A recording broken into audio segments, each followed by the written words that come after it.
So when 5 friends decided to spend the night there, it was more about testing their courage than believing in-ghost stories. The house groaned as they pushed open the heavy front doors. Dust choked the air, and the chandeliers above hung crooked, cobwebs swaying gently as if disturbed by something unseen. "Creepy but not haunted," said James, trying to sound confident. His laugh echoed too loudly in the vast hall. But then they heard it. A whisper. Faint, like a sigh carried through the walls. "Welcome." They froze, eyes darting around. But no one was there. They shook it off and ventured deeper.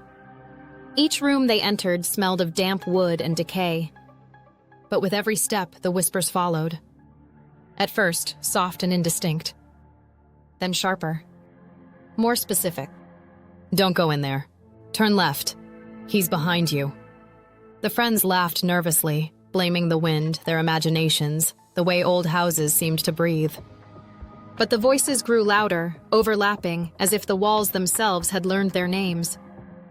When Sarah opened a door to what looked like a study, the whispers hissed in unison. "Yes, this one."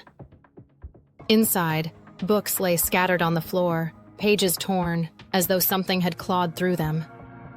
The shadows stretched unnaturally across the walls, long and thin, even though the flashlight beams stayed still. Mark swore he saw one of the shadows move when no one else did. As they climbed the staircase, the whispers turned mocking. "Up you go. Higher, higher. Closer to us." Each step felt heavier, like the house was pulling them in.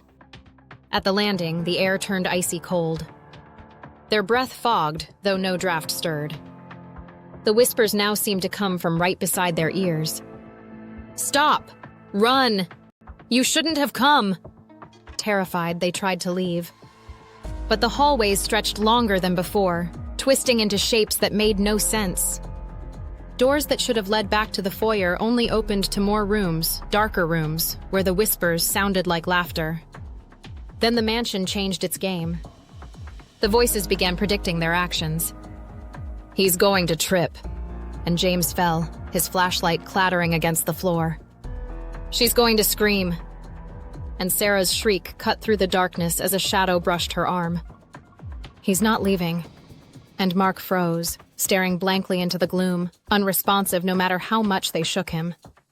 One by one, the whispers grew bolder, circling closer, until they weren't just in the walls anymore. They were inside their heads. Stay with us, forever."